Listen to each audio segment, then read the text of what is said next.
Hello students, welcome to मेंटस academy. आज मैं आपको बताने वाला हूँ आपके मैथ सब्जेक्ट में क्लास 10 के सीबीएसई बोर्ड एग्ज़ाम में आप कैसे 90 प्लस मार्क्स स्कोर कर सकते हैं। उसके लिए 5 टिप्स मैं बताने वाला हूँ, तो आप इस वीडियो पर बने रहिए। और जो सबसे मेन इंपॉर्टेंट टिप है वो आपको लास्ट में मिलेगी, तो आप वीडियो के एंड तक बने रहिए। तो शुरू करते हैं वीडियो। आइए, सबसे पहला पॉइंट है कि आपको अपने सिलेबस के बारे में आइडिया होना चाहिए। मीन्स कि जो सिलेबस है आपका क्लास 10th बोर्ड एग्ज़ाम का, उसमें इम्पॉर्टेंट वेटेज किन चैप्टर्स की है। जैसे कि आप देख पा रहे होंगे, आपका जो ज्योमेट्री वाला पोर्शन है वहाँ पे chapter number coordinate geometry I guess 6 या 7 मार्क्स का है, जो कि आप इजीली स्कोर कर सकते हो, है ना। तो उस चीज़ पे आपको फोकस करना चाहिए rather than targeting your triangle chapter, जो कि थोड़ा सा मुश्किल है ना। आप पहले जो इजी चैप्टर्स है फर्स्ट उन्हें कंप्लीट कीजिए, देन उसके बाद आप और भी सभी चैप्टर्स को कंप्लीट कर सकते हैं। This is your first point. I hope समझ आया होगा कि आपको जो अपनी स्ट्रेटजी बनानी है वो किस हिसाब से बनानी है।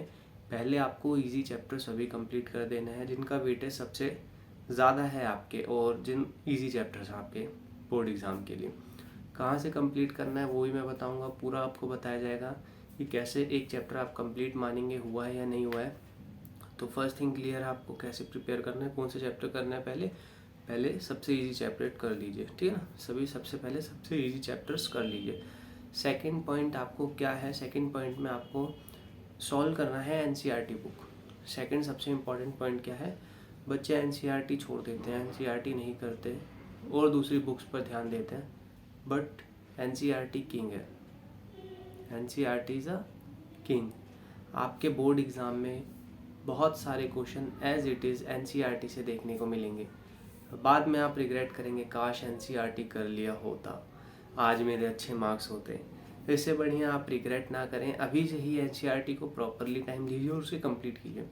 जब आप एनसीईआरटी कंप्लीट कर लें, देन उसके बाद आपको क्या करना है, उसके बाद आपको करना है previous year question. Yes, previous years question. Previous years question आप कैसे करेंगे, प्रीवियस ईयर्स करने के लिए आपकी चैप्टर वाइज बुक आती है। अगर आपको बुक खरीद लें तो अच्छी बात है ना। चैप्टर वाइज बुक ले लीजिए और उसी से सॉल्व कीजिए चैप्टर वाइज हर एक चैप्टर के क्वेश्चन। जैसे आपने पॉलिनोमियल चैप्टर कर लिया, पॉलिनोमियल चैप्टर एनसीईआरटी से कर लिया, उसके बाद क्या करना है, उसके प्रीवियस ईयर्स क्वेश्चन देखिए चैप्टर वाइज वाले, सिर्फ पॉलिनोमियल के कीजिए। जितना जल्दी इसे कंप्लीट करेंगे उतना फ़ायदा रहेगा। और साथ में आपको क्या करना है, रेगुलरली प्रैक्टिस करना है। थर्ड पॉइंट क्या है आपका, प्रैक्टिस आप रेगुलर कीजिए, प्रैक्टिस किसी भी दिन छोड़िए मत। अगर कंसिस्टेंसी आपको बनाए रखनी है आपकी प्रैक्टिस में, तभी आपके 90 प्लस मार्क्स आएंगे मैथ्स में। ट्रायल टेस्टेड पाथ है, अगर आपने इसे फॉलो किया गारंटीड है आपके 90 प्लस मार्क्स ज़रूर आएंगे। बस आप दो चीज़ अच्छे से प्रैक्टिस कर लीजिए, first is your NCERT, second is your previous years question. आप देखेंगे एक पैटर्न होता है क्वेश्चन का, उसी पैटर्न पे क्वेश्चन आपसे पूछे आएंगे बोर्ड एग्ज़ाम में। यस, बोर्ड एग्ज़ाम में, है ना। तो डरिए मत, प्री बोर्ड कैसा भी गया हो, it's okay. Now focus on your board exams. Third point clear है आपको। नेक्स्ट 4 पॉइंट देख लीजिए। 4 पॉइंट में आपको क्या करना है, अब आपने प्रैक्टिस कर लिया, ठीक है ना, और प्रीवियस ईयर्स भी कर ली, तो आपको क्या करना है, नेक्स्ट जो आपसे क्वेश्चन नहीं हुए, जो आपसे क्वेश्चन फर्स्ट टाइम नहीं हुए, उन्हें आपको सर्कल कर लेना है या स्टार मार्क कर लीजिए। वाई, क्योंकि जब आप रिवीजन करोगे तो सिर्फ उन्हीं क्वेश्चंस को रिवाइज करना है, उनके अलावा और कोई क्वेश्चन मत कीजिए। वही क्वेश्चन रिवाइज कीजिए जो आपसे फर्स्ट टाइम नहीं हुए। ऐसा क्यों बोला जा रहा है, क्योंकि रिवीजन उस क्वेश्चंस कोई करोगे तो आपकी उन क्वेश्चंस पे कमांड बन जाएगा, है ना, और आप उन क्वेश्चंस को ईजिली कर सकते हो। और वही इंपॉर्टेंट क्वेश्चंस होंगे जो कि आपके पेपर में पूछे जाएंगे, क्योंकि मुश्किल क्वेश्चन ही स्टूडेंट्स समझ फर्स्ट टाइम नहीं कर पाते। तो आप कैसे मार्क करना है, आपको स्टार मार्क कर लीजिए या सर्कल कर लीजिए उन क्वेश्चंस को, और उन्हीं को प्रैक्टिस करना है बार बार, ठीक है ना। फिफ्थ पॉइंट हमारा यही रहेगा रिवीजन के बारे में।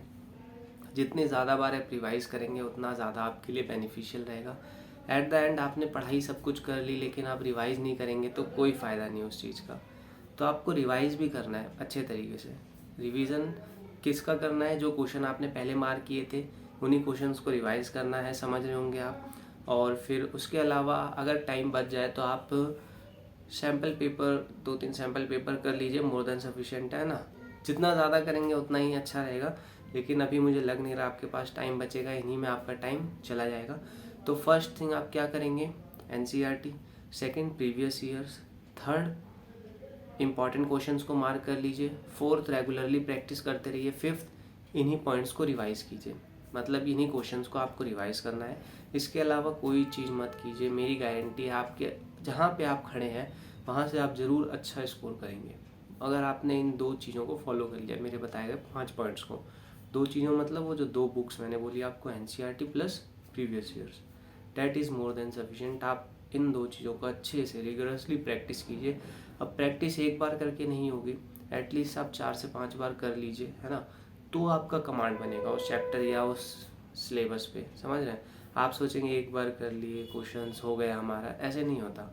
एक बार करने से किसी का भला नहीं हुआ है अभी तक। आपको एटलीस्ट 3 से 4 बार करना होगा उन्हीं क्वेश्चंस को, सेम क्वेश्चंस रिपीट कीजिए, तभी आप वो क्वेश्चन अच्छे से कर पाएंगे। आई होप आपको ये वीडियो अच्छी लगी होगी, तो आप इस वीडियो को लाइक कीजिए और हमारे चैनल को सब्सक्राइब कीजिए और अपने फ्रेंड्स, ज़्यादा से ज़्यादा फ्रेंड्स तक इसे शेयर कीजिए। Thank you, bye.